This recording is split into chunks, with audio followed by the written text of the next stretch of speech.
Hi there! Thank you so much for purchasing this template.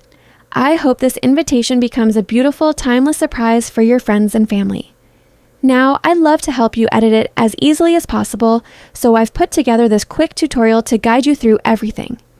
Go to canva.com and log into your account. If you don't have one yet, click Sign Up and create a free account. Open the PDF you got from Etsy. Inside, you'll find your Canva template link. Click it and the template will open directly in your Canva account. On the first page of the template is the monogram we will customize. Do not delete the existing monogram because you'll need my animation settings from it.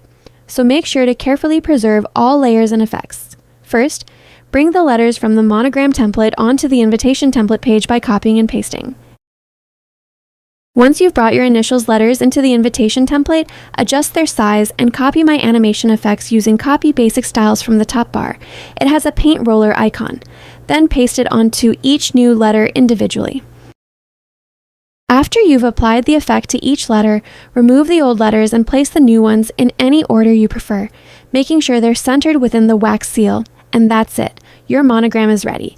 If you want to replace the wax seal, do the same. Bring in the new shape and use Copy Basic Style from the old wax seal onto it.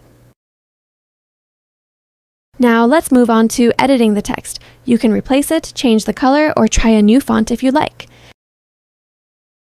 Personalize your design by editing the text with your names and then add your photo to the image for a fully personal touch.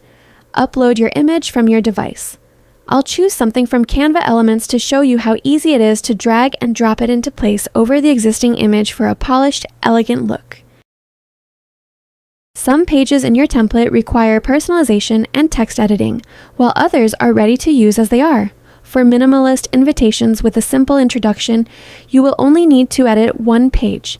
For invitations that include a timeline, event details, and RSVP section, each page will require you to enter your own information. Make sure to fill in everything carefully, including the day, month, and year of your event, the full venue address, the event schedule with times and activities, any dress code notes, and your final RSVP details. You can also adjust colors using the toolbar at the top, just as easily as you edit text or images, so your design stays perfectly coordinated. Everything has been created to help you personalize your invitation beautifully and effortlessly, so it feels made just for you. Thank you so much for watching. I hope this tutorial has been helpful, and remember that I'm always here if you need anything. Just send me a message on Etsy and I'll be happy to assist you right away.